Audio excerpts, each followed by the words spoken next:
Cinder glared at him, unsure what to say or do. He was an older man with a craggy, careworn face and startling green-brown eyes. His hair was a silvery grey and brushed up into a tuft at the front, and he wore a bushy white beard and moustache. He frowned at her, looking perplexed. He appeared to be wearing a battered leather coat and a herringbone-patterned scarf. "Well?" he said, as if waiting for the answer to an unasked question. "Well, what?" she replied, jiggling her gun to ensure that he'd seen it. He raised both eyebrows as if taken aback by her insolence. "Oh, so waving a gun at me is the best thing to do in the circumstances, is it?" "Well?" Cinder thought for a moment, confused. "Look, you're the one who's just fallen out of the sky." "And just as well that I did," he said. "I'd argue that my timing is impeccable. If you don't want to end up getting yourself exterminated, then I suggest you get a move on and hop inside." "What? You want me to get in that box with you?" She pulled her best "not in your lifetime, mister" expression. "I don't want you to do anything," said the man. "But unless you're as stupid as you look, you'll do as I say." Cinder had to fight the urge to pull the trigger on her gun. "Right," she said. "You're on your own." She turned to walk away. "Now!" bellowed the man. Cinder twisted on the spot to see the spider thing emerging from the ruins on her right.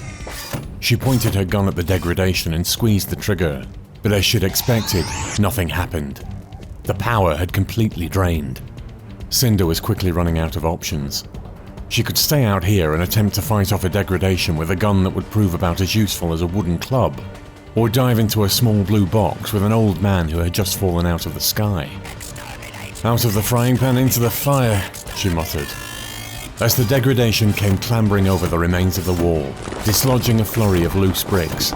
She backed up, took a run up, and leapt into the open hatch of the escape pod. "Incoming!"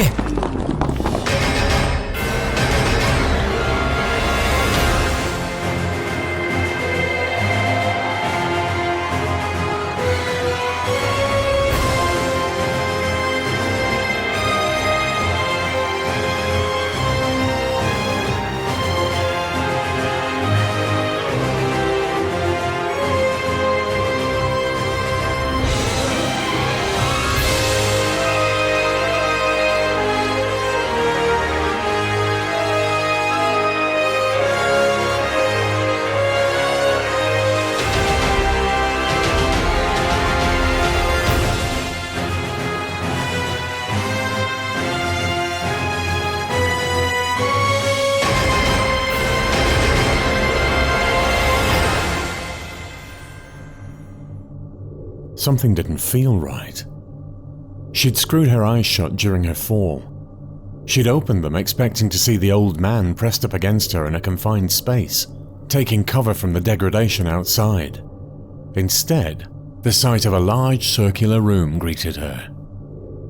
The room was utterly incongruous with what she'd expected. The walls were aglow with a series of odd round impressions, sunken lights perhaps, and rough stone pillars arched overhead to support the roof. A raised dais housed what looked like a control panel of sorts, although the controls in question appeared to be patched up and cobbled together from scavenged components that had been made to fit. The whole place had a higgledy-piggledy sort of feel to it, like it was constantly being made over by an inveterate tinkerer, or mended by someone who was never able to get the right parts. It was the control room of a ship. The man whose head and shoulders she had seen sticking up out of the box was now standing by the control panel, attempting to adjust the picture on a small computer screen. He had his back to her, but it was definitely the same man. He was wearing the same brown jacket, and his hair was the same silvery grey. She glanced behind her. Bizarrely, she was sitting with her back to the hatch. She studied it for a moment, assessing the size and shape of the opening. She supposed on reflection it was technically more of a door, but it looked about right. It was definitely the hatch she had jumped through. It's... she stammered. "Bigger on the inside, yes, I know. Let's get that bit over and done with quickly, shall we? He said. It's the right way up, finished Cinder. The box was on its side, and now I'm the right way up. Oh, right. I wasn't expecting that one. Yes, I suppose it is. That'll be the relative dimensional stabilizers. Stops you from, well, falling over. He looked down at her and raised an ironic eyebrow. The inside can be oriented differently to the outside. He waved his hand, as if explaining away a miracle as nothing but sleight of hand. And it's bigger, said Cinder. The man laughed. And there we are. That's the one I was expecting. Which means... Cinder's expression darkened. Is this a TARDIS? It is, said the man. He returned his attention to the console and began examining the readouts on the computer screen. It looked antiquated and a little decrepit. He tapped at the keypad as if trying to get something to work. All she could see on the screen was a mass of unfamiliar pictograms, scrolling and shifting about in an apparently random dance. Blast it, he barked, suddenly in response to something he'd read, and Cinder started, her finger brushing the trigger of her gun. If this is a TARDIS, she said, that means you're a Time Lord. Yes, that's right, well done. His tone was patronizing. Cinder took a deep breath. She could hear one of the degradations now, hammering at the door, trying to force its way in behind her. Thankfully, the doors of the TARDIS seemed to be holding. What are you going to do with me? She said, her voice wavering. The Time Lord sighed. Drop you somewhere safe as soon as I possibly can, he said. That way I might be able to get a little peace and quiet. He glanced at her as if to weigh up her response. Tell me why I shouldn't just kill you now, she said, brandishing the Dalek weapon. There was no way he could know it was damaged, that all the charge had bled away. Because I saved your life, he said, reasonably. Because you don't look like a murderer. And because the power pack for your salvage gun is completely dead. He reached around the control panel and began flicking switches. Save my life, she snapped, indignant. You almost crushed me to death hurtling out of the sky in your box. He must have seen her try to fire at the degradation and worked out she had no power left. That meant she was exposed. Nevertheless, she still might be able to take him in a fight if he tried anything.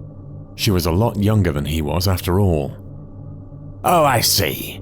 So it would have been simplicity itself to extricate yourself from that Dalek patrol. They weren't Daleks. I'd already dealt with the Dalek. Those were mutants. Degradations. The Time Lord shrugged. A Dalek is a Dalek, whatever their form, and from whichever epoch or permutation of reality they originate. Is that true of Time Lords too? Asked Cinder, the sarcasm dripping from her voice. Sadly, I believe it is, he replied. But you are a Time Lord? He returned to tinkering with the object in his hand, a thin metal cylinder with a glowing end, which made an infuriating buzzing sound every time he pressed a button on it. Yes, he said, drawing out the word as if indicating his impatience. He held up the device to his ear and pressed the button, listening intently to the sound. Then where are your skullcap and robes? Said Cinder. You don't look much like a Time Lord. I'm told there are exceptions to every rule, he replied. He raised the device to his ear again, listened to the sound, and then, apparently satisfied, slipped the device into a leather hoop on the empty ammo belt he was wearing and dusted his hands. What is that thing? A weapon? He offered her an impatient look. No, it's a screwdriver. Now why don't you put down that gun? You're upsetting the old girl. He patted the TARDIS console fondly. And to be perfectly frank, you're upsetting me. You mean more than you've just upset her by crashing into a planet? She lowered the barrel of the gun all the same. There now. Doesn't that feel better? Look, what are you doing here on Moldox? Ah, so that's what this dreadful-looking planet is called, is it? Moldox. He said the word like he was trying it on for size, then shook his head, as if deciding it wasn't for him. More to the point, what were you doing out there facing off against those Daleks? An ambush, she said. An ambush? Just you, your friend, and a single salvage Dalek energy weapon? I'm impressed. He looked momentarily forlorn. I'm sorry I couldn't save him. Cinder looked at him confused. My friend? I was alone. The TARDIS picked up 2 human life signs in the crash zone. One of them disappeared just after a massive energy discharge from one of the Daleks. I'd assumed you were together. I don't think so, she said. The Time Lord nodded, but it was clear he was troubled by her answer. Well, you might as well just make yourself at home for a minute or two, he said, doing a lap of the console, making adjustments to the controls. I'm just going to get us started up again. He grabbed a lever with a worn wooden handle and pulled it towards him. The tall glass chamber at the center of the console flickered briefly with bright white light, and the nest of tubes at its heart began to rise up inside the column. But then the light dimmed, and there was a deep, unsettling groaning sound from beneath the floor. Damn it, said the Time Lord, striking his fist angrily against the control panel. She's out of action. She's going to need some time to heal before I can take her off-world again. Off-world? Said Cinder. Was this it? Was this the chance of escape she'd been looking for? Could she hitch a ride off the planet with this eccentric old Time Lord? The thought was appealing. Her chance for a fresh start. Someplace where the war was nothing but a distant memory. Places like that had to exist somewhere out in the cosmos. Well, it's not as if we're in a particular rush, she said, finally getting to her feet. We? Said the Time Lord. You said you were going to take me somewhere safe, said Cinder. And I can assure you, Moldox is not safe. It's difficult enough avoiding the Dalek patrols. I'd rather die than let them take me prisoner. Prisoner? That's not like the Daleks. Not unless they've got plans for this planet. What happens to the people they've taken? Cinder shrugged. All I know is that they're taken to the cities. That's what the patrols are for. They only exterminate you if you try to run or fight back. We can cross that bridge when we come to it. What's the nearest city? Andor, about 10 miles from here. You know the way? It's dangerous. There's thousands of them there. There's stories about the mutants and the new weapons they're developing. That's what I'm afraid of. Come on, there's no time like the present. If I do this, if I take you to Andor and show you the Daleks, then you'll take me away from here in your TARDIS, to somewhere safe. Yes, I will. I promise. How do I know I can trust you? His eyes met hers before he turned and walked through the door. You don't.